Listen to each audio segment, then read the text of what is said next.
नमस्कार दोस्तों, स्वागत है आप सभी लोगों का आपके ही पारिवारिक यूट्यूब चैनल समावेशी पाठशाला एसपी क्लासेज में। फ्रेंड बता देना चाहता हूँ फ्रेंड, ये रीट परीक्षा 2025 में आने वाले कुछ चुनिंदे क्वेश्चंस लिए गए हैं जो आपको बहुत ही हेल्पफुल होंगे। ऐसे ऐसे क्वेश्चन को समाहित किया गया है जो फ्रेंड्स आपको एग्जाम में देखने को मिलेंगे। यह मनोविज्ञान के बाल विकास महत्वपूर्ण प्रश्न उत्तर व्याख्या सहित लिया गया है। तो फ्रेंड्स, यह बाल विकास के महत्वपूर्ण प्रश्न जो उत्तर व्याख्या सहित लिया गया है, साथ में इसमें शिक्षण विधियाँ भी ऐड किया गया है। तो बाल विकास एवं शिक्षण विधियाँ भी आपको देखने को मिलेंगे। फ्रेंड बता देना चाहता हूँ, ये लेवल 1 एंड लेवल 2 के लिए भी है। कारगर ज़्यादा होगा साबित लेवल 2 के लिए। तो फ्रेंड ज़्यादा देरी ना करते हुए चलिए शुरू करते हैं। अपने आते हैं क्वेश्चन पे। देखिए फ्रेंड, क्वेश्चन नंबर पहला है। देखिए लिखा है, क्वेश्चन क्या कहता है फ्रेंड्स, विकास के नियम के रूप में कौन सा कथन सत्य नहीं, बताइए। विकास के नियम के रूप में कौन सा कथन सत्य नहीं है, बताइए। तो फ्रेंड्स, विकास के नियम के रूप में कौन सा कथन सत्य नहीं है, तो पहला ऑप्शन देखिए, हम पढ़ते हैं। विकास के लिए प्रत्येक अवस्था समान रूप से महत्वपूर्ण है। ठीक है, विकास के लिए प्रत्येक अवस्था समान रूप से महत्वपूर्ण है। बी है, विकास परिपक्वता तथा सीखने का परिणाम है। सी है, विकास में व्यक्तिगत विभिन्नताएं होती हैं। विकास के रूप में पूर्वानुमेय होते हैं। यानी कि नहीं निगेटिव और पूछा है तो निगेटिव का वाई निगेटिव होगा। यानी कि विकास के लिए प्रत्येक अवस्था समान रूप से महत्वपूर्ण है, ये गलत हो जाएगा, क्योंकि समान रूप से महत्वपूर्ण नहीं होगा। यहाँ बहुत अवस्था अधिक ही महत्वपूर्ण होता है। यहाँ पे समान रूप से बात नहीं किया गया है। तो राइट आंसर आपका हो जाएगा ए। चलिए फ्रेंड बढ़ते हैं, थोड़ा एक्सप्लेनेशन के साथ में हम समझते हैं। देखिए फ्रेंड, लिखा हुआ है, विकास के विभिन्न चरणों में कुछ अवस्थाएं अन्य की तुलना में अधिक महत्वपूर्ण होती है। उदाहरण के लिए बाल्यावस्था में शारीरिक और मानसिक विकास का तेजी से होना महत्वपूर्ण है, जबकि अन्य अवस्थाओं में इसका प्रभाव भिन्न होता है। प्रत्येक अवस्था में विशेष चुनौतियां और विकासात्मक कार्य होते हैं, लेकिन वे सभी समान रूप से महत्वपूर्ण नहीं होते हैं। तो आशा करता हूँ फ्रेंड्स, यह एक्सप्लेनेशन व्याख्या आपको जरूर समझ में आ रहा होगा। तो फ्रेंड्स, चैनल को जल्दी से सब्सक्राइब कर दीजिए, लाइक कीजिए और अपने फ्रेंडों में शेयर कर दीजिए ताकि लोग जुड़ सके इसमें। फ्रेंड, वीडियो अच्छा लग रहा हो तो सब्सक्राइब जरूर कर दीजिएगा, जरूर से जरूर।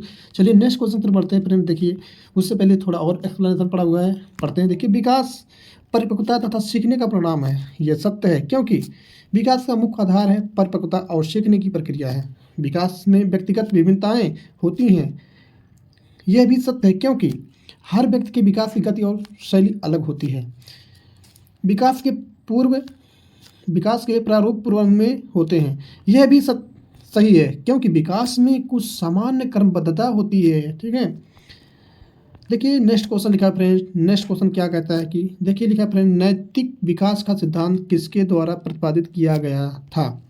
तो नैतिक विकास का सिद्धांत किसके द्वारा प्रतिपादित किया गया था। तो फ्रेंड बता देना चाहता हूँ कि नैतिक विकास सिद्धांत लॉरेंस कोहलबर्ग के द्वारा प्रतिपादित किया गया था। राइट आंसर बी हो जाएगा। आइए समझते हैं एक्सप्लेनेशन के साथ। देखिए, लॉरेंस कोहलबर्ग साहब ने बताया कि नैतिक विकास का सिद्धांत लॉरेंस कोहलबर्ग द्वारा प्रतिपादित किया गया था। बिल्कुल सही है।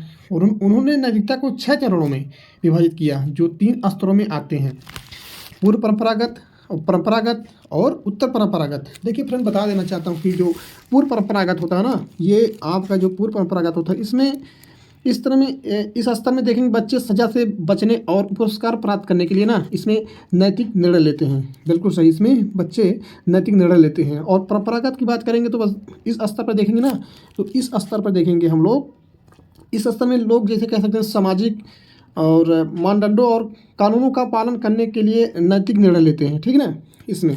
और वहीं पे उत्तर परंपरागत की बात करेंगे तो इस स्तर पर लोग सार्वभौमिक नैतिक सिद्धांतों के आधार पर नैतिक निर्णय लेते हैं। ठीक है फ्रेंड, समझ में आ गया होगा। तो चलिए फ्रेंड आगे बढ़ते हैं। तो इस सिद्धांत में यह बताया गया है कि नैतिक निर्णय विभिन्न स्तरों पर होते हैं। देखिए वहाँ पे रॉबर्ट जे हेविंगहर्स्ट ने उन्होंने कहा है कि देखिए विकासात्मक कार्यों का सिद्धांत दिया था। इन्होंने विकासात्मक कार्यों का सिद्धांत दिया था। किसने? रॉबर्ट हेविंगहर्स्ट। बहुत इंपॉर्टेंट है, इसको आप स्क्रीनशॉट मार के जरूर रख लीजिए अपने पास में। ठीक ना, एग्जाम में आपको जरूर काम में आने वाला है। देखिए एलिजाबेथ हॉरलॉक ने कहा है कि उन्होंने बोला कि बाल विकास और शिक्षा के क्षेत्र में योगदान दिया था। मतलब इन्होंने बाल विकास और शिक्षा के क्षेत्र में योगदान इनका बहुत ज़्यादा था। वहीं पे ले वाइगोस्की की बात करेंगे तो इन्होंने देखिए, ये तो ट्रेंडिंग क्वेश्चन रहता है, ट्रेंडिंग ये तो हमेशा से पिछले एग्जाम में सीट में भी बहुत बार पूछता ही आ रहा है। देखिए, उन्होंने सामाजिक और सांस्कृतिक विकास सिद्धांत का प्रतिपादन किया। उन्होंने सामाजिक सांस्कृतिक विकास का सिद्धांत, जहाँ नैतिकता की बात आए तो लॉरेंस कोहलबर्ग, और जहाँ सामाजिक सांस्कृतिक विकास के सिद्धांत की बात आए समझ जाना वहाँ लियो वाइगोस्की साहब ने कहे हैं, और राइट आंसर लगा के आना। देखिए, और अगला क्या लिखा हुआ फ्रेंड, देखिए उससे पहले हम अब आते हैं नेक्स्ट क्वेश्चन की तरफ। देखिए क्वेश्चन नंबर 3 कहता है क्या, देखिए फ्रेंड क्वेश्चन नंबर 3 कहता है कि व्यवसाय चयन में वैयक्तिक विभिन्नताओं को निम्न द्वारा समझाया जाता है। किसके द्वारा समझाया जाता है, देखिए संज्ञानात्मक योग्यताओं में अंतर, स्वभावगत प्रवृत्तियाँ, सांस्कृतिक पृष्ठभूमि में अंतर। और अगला क्या कहता है फ्रेंड, देखिए लिखा हो कि अभी क्षमता में अंतर, तो राइट आंसर इसका हो जाएगा फ्रेंड अभी क्षमता में अंतर। तो कैसे हो जा रहा है अभी क्षमता में अंतर, तो आइए व्याख्या के माध्यम थोड़ा हम समझते हैं। देखिए फ्रेंड लिखा हुआ है कि व्यावसायिक चयन में संज्ञानात्मक योग्यताओं में अंतर व्यक्ति की कार्य क्षमता, तर्क शक्ति, समस्या समाधान क्षमता और अन्य मानसिक क्षमताओं में अंतर को समझने में सहायक होता है। बिल्कुल सही बात है। आगे क्या लिखा हुआ है, देखिए स्वभावगत प्रवृत्तियाँ, स्वभाव भी चयन में सहायक हो सकता है, परंतु व्यावसायिक योग्यता में यह मुख्य भूमिका में नहीं है। देखिए सांस्कृतिक पृष्ठभूमि में अंतर यह व्यक्तिगत निर्णयों को प्रभावित क्या करता है, प्रभावित कर सकता है, लेकिन यह व्यावसायिक चयन का मुख्य कारण नहीं है। अब क्षमता में यह अंतर व्यक्तिगत योग्यता है, परंतु संज्ञानात्मक योग्यताओं की तुलना में कम महत्वपूर्ण हो सकता है। नेक्स्ट क्वेश्चन तरफ बढ़ते हैं। देखिए नेक्स्ट क्वेश्चन लिखा हुआ फ्रेंड, लिखा है कि बाल विकास में वातावरण की भूमिका सही रूप में प्रतिबिंबित होती है। आईएमपी क्वेश्चन है, याद रखना। तो सही रूप में प्रतिबिंबित होती है स्वभावगत प्रवृत्तियाँ से, बताइए या ये सही है या फिर बी व्यक्तित्व की प्रवृत्तियाँ। फिर नेक्स्ट क्वेश्चन अगला देखिए ऑप्शन है कि प्राथमिक प्रक्रियाओं के तरीके या आदत निर्माण से। तो आशा करता हूँ फ्रेंड इसका राइट आंसर आपको समझ में आ रहा होगा। इसका राइट आंसर डी होगा, आदत निर्माण। वो कैसे, आइए समझते हैं। जब बच्चा देखिए आदत निर्माण वातावरण में अपने आदत के निर्माण द्वारा सबसे स्पष्ट रूप से किसी चीज़ को देखा जा सकता है। वो कैसे, देखिए वातावरण बच्चे के व्यवहार और सोचने के तरीके पर प्रभाव डालता है। बिल्कुल सही, बच्चे के व्यवहार और सोचने के तरीके पर वातावरण का बहुत बड़ा प्रभाव होता है, ठीक ना। और इस प्रकार उसकी आदतें और व्यवहार विकसित होते हैं, क्योंकि देखिए वातावरण में बच्चे, अगर अच्छे वातावरण बच्चे का विकास होगा, शारीरिक और मानसिक रूप से मानसिक विकास होगा, तो जाहिर सी बात है बच्चा अच्छा चीज़ सीखेगा। वहीं पे अगर संगत बुरी रहेगी और अच्छे वातावरण में नहीं बच्चों का विकास होगा, जाहिर बात बच्चा वो आगे चल कर उसका माइंड अच्छी तरह डेवलप नहीं होगा, और वातावरण की वजह से उसका माइंड जो होता है डेवलप नहीं हो पाएगा और चीज़ों को नहीं सीख पाता, नई चीज़ों को। चलिए फ्रेंड आगे तक पढ़ते हैं। देखिए लिखा है कि स्वभावगत प्रवृत्तियाँ ये बच्चे के व्यक्तित्व का प्राकृतिक हिस्सा होती हैं, ठीक ना। और व्यक्तित्व की प्रकृति है आनुवांशिक और वातावरणिक कारकों का परिणाम है। बिल्कुल सही, व्यक्तित्व की जो पर्सनालिटी होती है बच्चे के विकास में, इसमें आनुवांशिक और वातावरण दोनों का अहम भूमिका होती है, और उसकी परिणाम भी यही है कि उसका विकास दोनों के माध्यम से होता है, ना कि किसी एक के माध्यम से। देखिए प्राथमिक प्रक्रिया के तरीके ये व्यक्तिगत स्वभाव का एक हिस्सा होता है। बिल्कुल सही, लेकिन इससे वातावरण का प्रभाव नहीं कहा जा सकता है। प्राथमिक है प्रक्रिया के तरीके ये व्यक्तिगत स्वभाव का एक हिस्सा होता है, लेकिन इससे वातावरण का प्रभाव नहीं कहा जा सकता है। आशा का तो प्रश्न समझ में आ रहा होगा। तो चलिए नेक्स्ट क्वेश्चन से बढ़ते हैं। नेक्स्ट क्वेश्चन देखिए लिखा है व्यक्तित्व का शील गुण सिद्धांत किसने प्रतिपादित नहीं किया है। अब नहीं पूछा है तो पॉल कास्टा और रॉबर्ट मैक्रे या फिर रैंडम कैटल या फिर हेंस आइजेंग या फिर गॉर्डन आलपोर्ट। तो आइए इस क्वेश्चन को जो एग्जामिनर ने बोनस के रूप में दिया था, बराबर पर सबको नंबर मिला था। आइए हम व्याख्या के माध्यम से कंफर्म करते हैं आखिर में क्या बात थी, क्या उत्तर होगा। देखिए पॉल कास्टा तथा रॉबर्ट मैक्रे ने सभी संभावित व्यक्तित्वशील गुणों की जांच कर 5 कारकों के एक समुच्चय के बारे में जानकारी दी, और इन्हें बृहत 5 कारकों के नाम से जाना जाता है। शील गुण उपागम व्यक्तित्व का निर्माण करने वाले मूल तत्वों की खोज करता है। विशेषक या शील गुण उपागम लोगों की प्राथमिक विशेषताओं का ही पहचान करने का प्रयास करता है। वहीं पे आलपोर्ट का शील गुण सिद्धांत क्या कहता है, इंपॉर्टेंट है, इसको याद रखना फ्रेंड, यहाँ से क्वेश्चन बन सकता है। देखिए लिखा है आलपोर्ट का शील गुण सिद्धांत क्या कहता है कि देखिए इनके अनुसार व्यक्ति में अनेक शील गुण विशेषक होते हैं, जिनकी प्रकृति गत्यात्मक होती है। इन्होंने शील गुणों को दो भागों में बांटा है। पहला है सामान्य शील गुण। समान शील गुणों के आधार पर किसी समाज या संस्कृति के अधिकतर लोगों की तुलना आपस में की जा सकती है। समान शील गुण जो है सिद्धांत था, उन्होंने कहा कि शील गुणों के आधार पर किसी समाज या संस्कृति के अधिकतर लोगों की तुलना आपस में की जा सकती है। अच्छा ठीक है। दूसरा बात इन्होंने कहा, दूसरा बात बोले हैं इसमें, देखिए दूसरा बात प्रेम बोल रहे हैं कि इन्होंने बोला है कि व्यक्तिगत शील गुण के बारे में बताएं कि व्यक्तिगत शील गुण किसी समाज या संस्कृति के व्यक्ति विशेष तक ही सीमित होते हैं। ठीक है ना। आलपोर्ट के सामान्य शील गुणों की अपेक्षा व्यक्तिगत शील गुणों पर अधिक बल डाला है। देखिए कैटल का सिद्धांत वहीं पे है। कैटल सिद्धांत रैंडम कैटल का मानना था। चलिए देखिए कैटल सिद्धांत क्या कहता है कि रैंडम कैटल का मानना था कि एक सामान्य संरचना वाली होती है जिसके कारण व्यक्ति एक दूसरे से भिन्न होते हैं। इन्होंने शील गुणों को दो भागों में बांटा है। कौन कौन से हैं देखिए। पहला सतही शील गुण, दूसरा है स्रोत या मूल शुल्क। तो आईजेंग का सिद्धांत देखिए, आईजेंग का सिद्धांत क्या कहता है। आईजेंग का सिद्धांत है कि हेंस आईजेंग ने मनोवैज्ञानिक गुणों के आधार पर व्यक्तित्व की 3 बीमाएं बताई हैं। वो कौन कौन सी हैं? 3 बीमाएं हैं, अंतर्मुखता से बाहिर्मुखता, और स्नायु विकृत स्थिरता, मनोविक्षिप्तता, परा की क्रियाएं। तो चलिए फ्रेंड्स नेक्स्ट क्वेश्चन से बढ़ते हैं। देखिए नेक्स्ट क्वेश्चन लिखा हुआ है, कौन सा व्यक्तित्व परीक्षण नैदानिक निदान के लिए वैध है?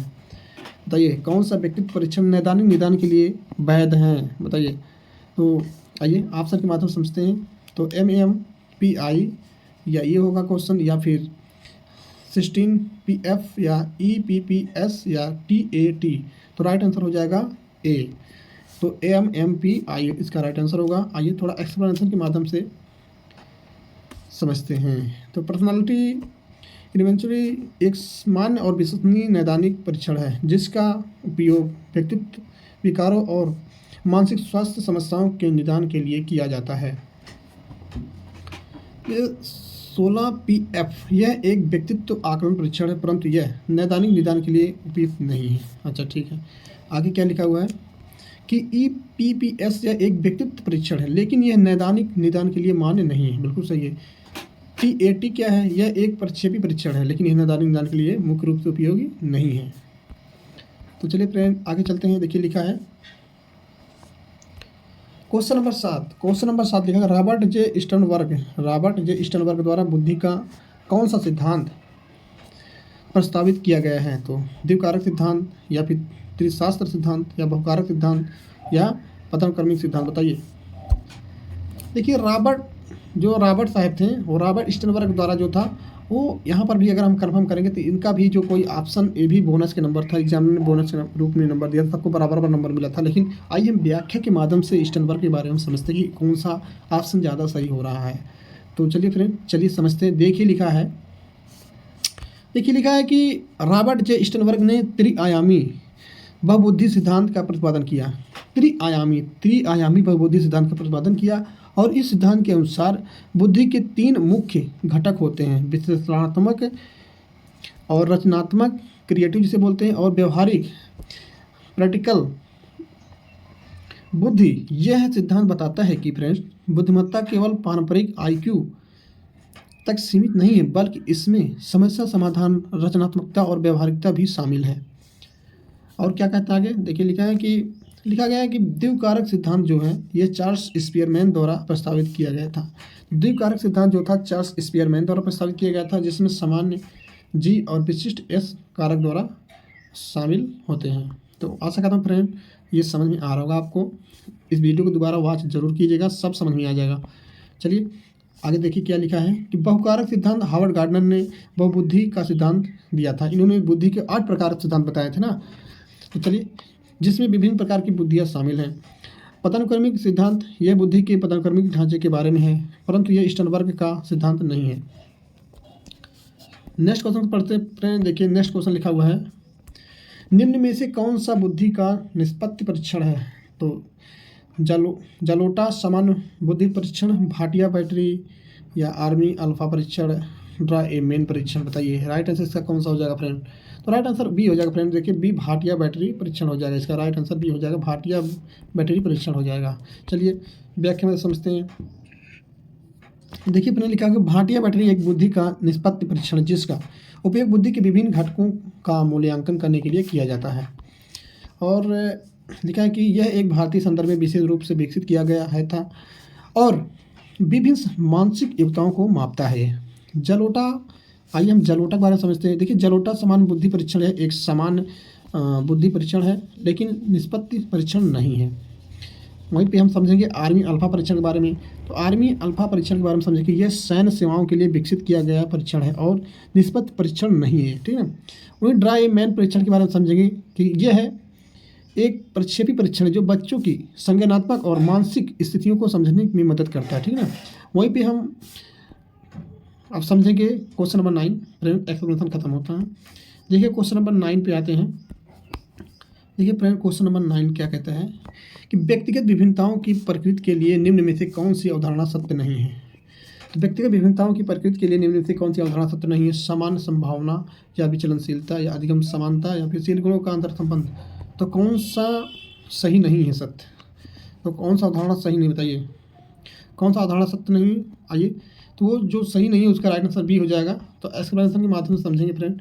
देखिए व्यक्तिगत विभिन्नताओं में अधिगम समानता का विचार सत्य नहीं है, क्योंकि हर व्यक्ति की अधिगम क्षमता और गति अलग अलग होती है। अधिगम विभिन्नता का होना सामान्य है और इसी कारण से प्रत्येक व्यक्ति की प्रतिभा और कौशल में अंतर होता है। और क्या कहता है कि देखिए सामान्य और संभाव्यता क्या कहता है कि यह अवधारणा व्यक्तिगत विभिन्नताओं में समानता के कुछ पहलुओं को मानता है। विचलनशीलता क्या कहता है कि यह व्यक्तिगत विभिन्नताओं को दर्शाता और यह सत्य है।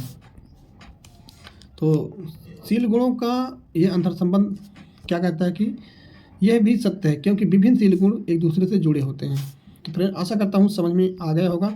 तो इसका राइट आंसर हो जाएगा बी। तो इसका राइट आंसर क्या हो जाएगा, अधिगम असमानता की बात हो जाएगा। तो चलिए फ्रेंड आगे की तरफ बढ़ते हैं। देखिए क्वेश्चन नंबर 10 क्या कहता है कि प्रतिभाशाली बालकों की शिक्षा के लिए कौन सा उपाय प्रासंगिक नहीं है। बिल्कुल सही बात है। देखिए इतना मस्त क्वेश्चन IMP क्वेश्चन से। देखिए प्रतिभाशाली बालकों की शिक्षा के लिए कौन सा उपाय प्रासंगिक नहीं है। देखिए पाठ्यक्रम की जो है समृद्धि, अच्छा ठीक है ये है, या फिर हम देखेंगे उपचारात्मक अध्ययन या श्रेणी उन्नत या विशिष्ट कक्षाएं। तो जाहिर बात हम समझ सकते हैं कि ये तीनों हो जाएगा, पर उपचारात्मक अध्ययन नहीं होगा, क्योंकि देखिए उसमें उन बालकों के लिए होता है जो प्रतिभाशाली बालक नहीं होते, उनके लिए उपचार के लिए किया जाता है। जो श्रेणी उन्नत होते हैं, विशिष्ट कक्षाएं और प्रतिभाशाली बच्चे के लिए वो गिफ्टेड बच्चे होते हैं, उनके लिए उपचारात्मक अध्ययन कोई ज़रूरी नहीं होता है। तो आइए व्याख्या के माध्यम से समझते हैं फ्रेंड। देखिए लिखा है कि प्रतिभाशाली बच्चों के लिए उपचारात्मक अध्ययन, तो रेमेडियल टीचिंग जिसे बोलते हैं, प्रासंगिक नहीं है। यह मुख्य रूप से उन छात्रों के लिए होता है जिन्हें सीखने में कठिनाइयों का सामना करना पड़ता है। प्रतिभाशाली बच्चों के लिए पाठ्यक्रम की समृद्धि, श्रेणी उन्नति और विशेष कक्षाओं का प्रावधान अधिक उपयुक्त होता है, ठीक ना। वहीं पर पाठ्यक्रम की समृद्धि यह प्रतिभाशाली बच्चों की अतिरिक्त सीखने की आवश्यकता को पूरा करने का एक क्या है, सही तरीका है। नेक्स्ट क्वेश्चन देखिए फ्रेंड लिखा, उससे पहले हम व्याख्या अभी खत्म नहीं हुआ। देखिए लिखा है श्रेणी उन्नत ये प्रतिभाशाली बच्चों को जल्दी से आगे बढ़ाने के लिए किया जाता है। वहीं पे विशेष कक्षा है, ये है प्रतिभाशाली बच्चों के लिए अधिक चुनौतीपूर्ण वातावरण प्रदान करता है। तो कुल मिला जुला कि उपचारात्मक अध्ययन जो है वो प्रतिभाशाली बच्चों के लिए नहीं है। जिसको सीखने में कठिनाई होती है उनके लिए है, जो प्रतिभाशाली बच्चे नहीं होते हैं। तो चलिए नेक्स्ट क्वेश्चन से बढ़ते हैं फ्रेंड। देखिए लिखा है कौन सी विकृत अधिगम अक्षमता का एक प्रकार है। अक्षमता मतलब वही डिसलेक्सिया, डिस्ग्राफिया, डिस्कैलकुलिया की बातें हो रही हैं। तो अधिगम अक्षमता का एक प्रकार है। तो फ्रेंड्स इसका राइट आंसर क्या हो जाएगा, बताइए। डिसलेक्सिया है या ऑटिज्म या ADHD है, बताइए कौन सा होगा। ये होगा, फिर ADHD है, फिर डिसलेक्सिया। फ्रेंड बता देना चाहता हूँ कि ADHD क्या होता है। देखिए attention deficit hyper activity disorder होता है, ठीक है ना। अटेंशन डिफिसिट हाइपर एक्टिविटीज जो होता है वो डिसऑर्डर, इसका फुल फॉर्म होता है। तो याद रखना इसको। देखिए फ्रेंड इसका राइट आंसर जो हो जाएगा ना, सी हो जाएगा। इसका राइट आंसर डिसलेक्सिया हो गया, वो मानसिक विकार से संबंधित है। इसका राइट आंसर सी हो जाएगा। चलिए नेक्स्ट क्वेश्चन पर पढ़ते हैं। उससे पहले हम व्याख्या समझेंगे। देखिए लिखा है डिसलेक्सिया अधिगम अक्षमता का एक प्रकार है जिसमें व्यक्ति को पढ़ने, लिखने और शब्द को समझने में कठिनाई होती है। बोला ना डिसलेक्सिया, डिस्कैलकुलिया, डिस्ग्राफिया। तो डिसलेक्सिया क्या होता है, लुक्स पढ़ना, ठीक है ना, पढ़ने में। और ग्राफिया जैसे ग्राफ से संबंधित होता है तो ग्राफ पढ़ा जाता लिखा जाता, तो डिस्ग्राफिया हो गया। डिसकैलकुलिया गणना से संबंधित होता है। डिस्मोर्फिया जो होता है ना फ्रेंड, वो तनाव से संबंधित होता है। तो ऐसी सी चीज़ें किसी अगले दिन नई कक्षाओं में, नई क्लास में हम आप लोगों को ये सब चीज़ नई वीडियो में ये चीज़ लेकर के जरूर आएंगे, अच्छी तरह समझा देंगे। तो अभी फिलहाल इसको देखते हैं। देखिए, ये विशेष रूप से आधारित समस्या है और एक सामान्य सीखने की विकलांगता के रूप में पहचानी जाती है। बिल्कुल सही है। आइए थोड़ा और ऑप्शन जो बचे थे उसके बारे में समझ लीजिए। क्रिएटिनिज्म में क्या है? यह थायराइड की कमी के कारण होने वाली शारीरिक और मानसिक विकास में कमी है, लेकिन यह सीखने की अक्षमता नहीं है। बिल्कुल सही है। ADHD क्या है? अभी बताया कि attention deficit hyper activity disorder है। तो यह ध्यान की कमी और अति सक्रियता से जुड़ा है। क्या? ध्यान की कमी और अति सक्रियता से जुड़ा है। ये एक विकार है, लेकिन ये सीखने की अक्षमता नहीं है, ठीक है ना।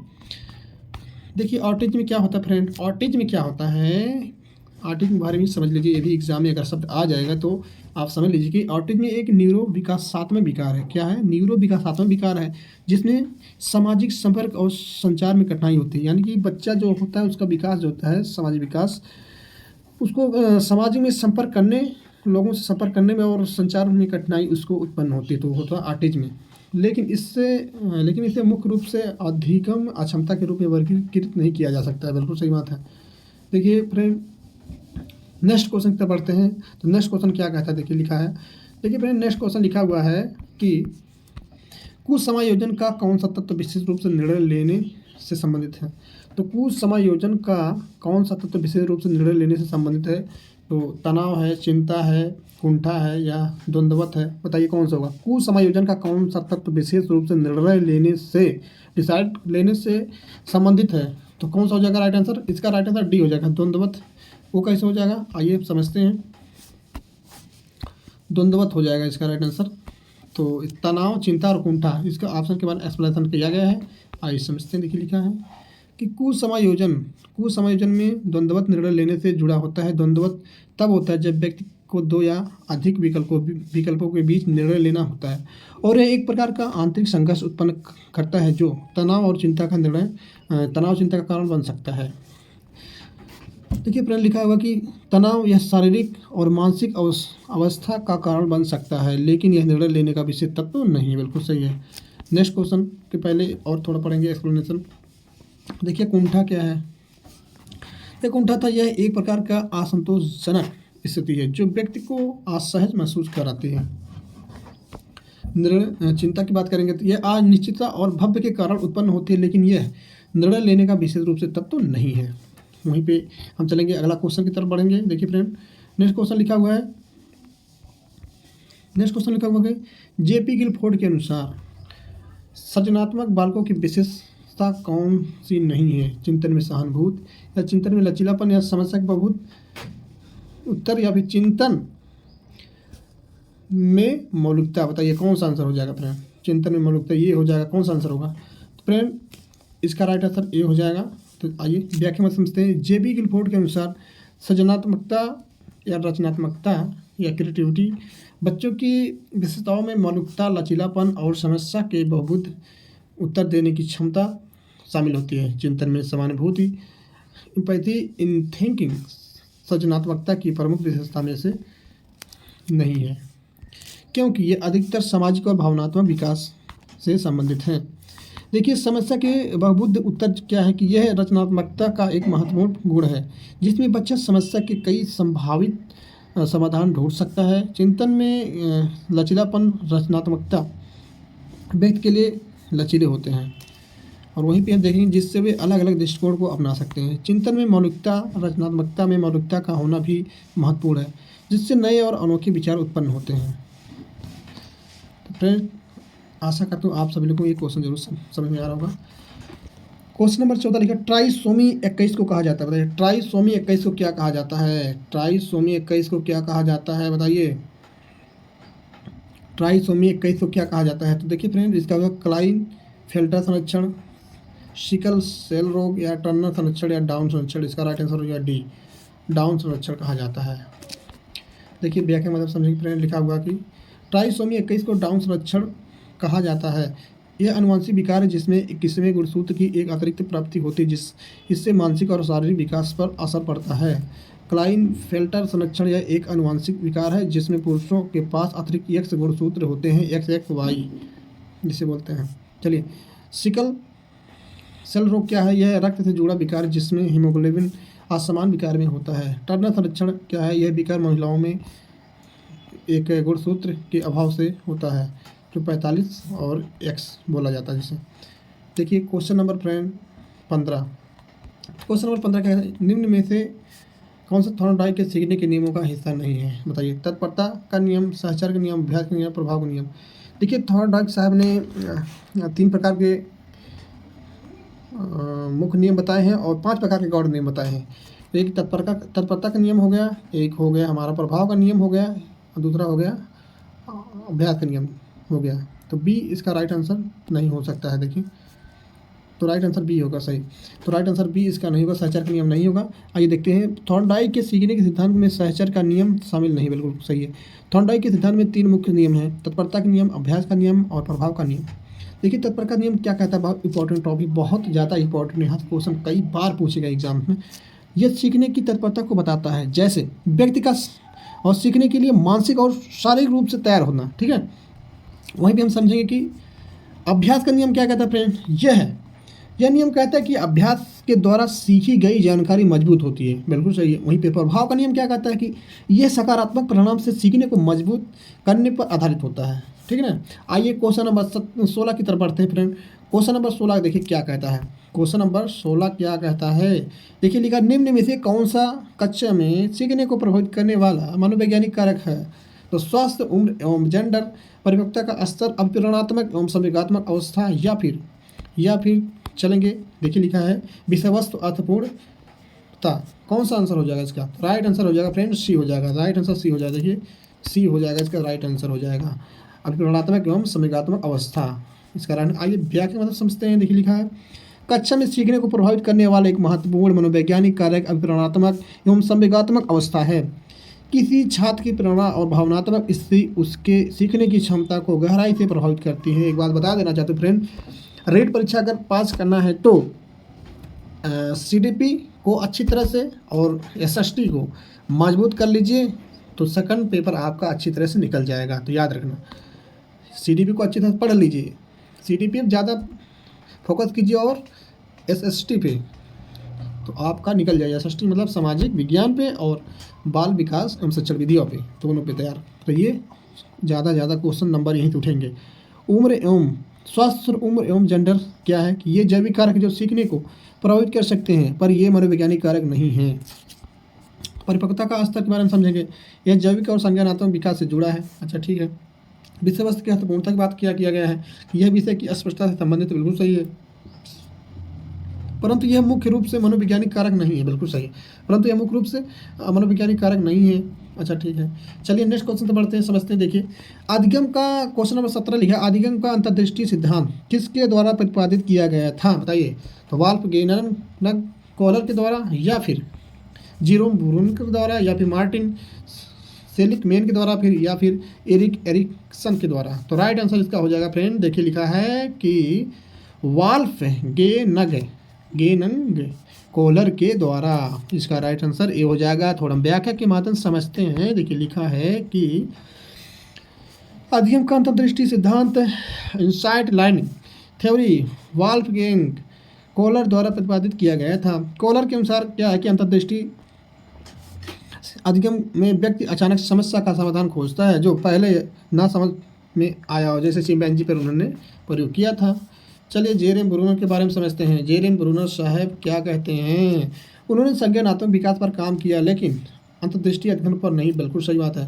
देखिए मार्टिन सेलिगमैन, उन्होंने सीखने की असहायता, लर्नेड हेल्पलेसनेस के सिद्धांत को प्रतिपादित किया था, बिल्कुल सही। याद रहे, ये सब सिद्धांत जितना है ना फ्रेंड, सबको आप याद करके रखना है, तैयार करना। देखिए रीट परीक्षा या फिर टेट हो, फिर कोई भी किसी स्टेट का टेट हो, फैक्चुअल क्वेश्चन, तथ्यात्मक क्वेश्चन जो ज़्यादा होते हैं कि उनको रटना ही आपका काम है, रट लेंगे तो ज़्यादा पास कर ले जाएंगे।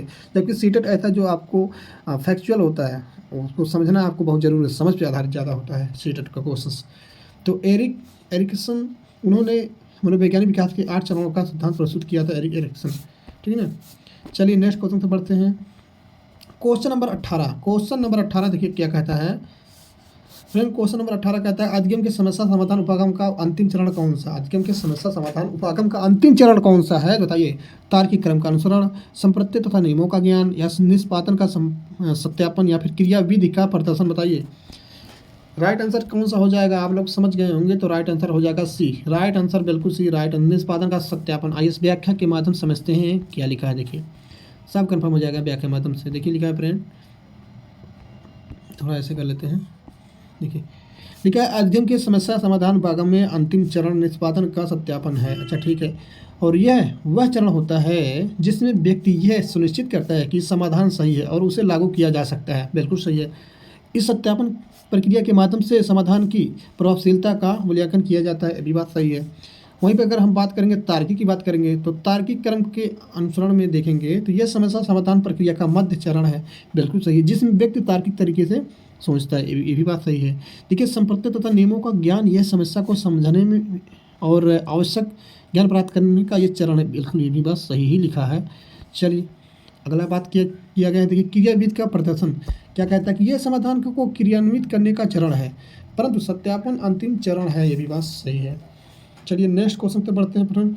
नेक्स्ट क्वेश्चन क्या कहता है, समायोजन के लिए एक युक्ति के रूप में रक्षात्मक युक्तियों को प्रयोग को मौलिक रूप से किसके द्वारा प्रस्तुत किया गया था। तो ये अब्राहम मास्लो द्वारा, फिर कार्ल रॉजर्स या सिगमंड फ्राइड द्वारा, जीन पियाजे द्वारा। तो राइट आंसर हो जाएगा सब भी सिगमंड फ्राइड के द्वारा। देखिए फ्रेंड लिखा है व्याख्या, रक्षात्मक युक्तियों डिफेंस मैकेनिज्म का विचार मूल रूप से सिगमंड फ्राइड द्वारा प्रस्तुत किया गया था। उन्होंने बताया कि व्यक्ति विभिन्न युक्तियों का प्रयोग तनाव, चिंता, मानसिक असंतुलन से बचने के लिए करता है। ये युक्तियाँ अवचेतन मन द्वारा उत्पन्न होती हैं। याद रखना किसने तनाव, चिंता और मानसिक असंतुलन से बचने के लिए करता है। चलिए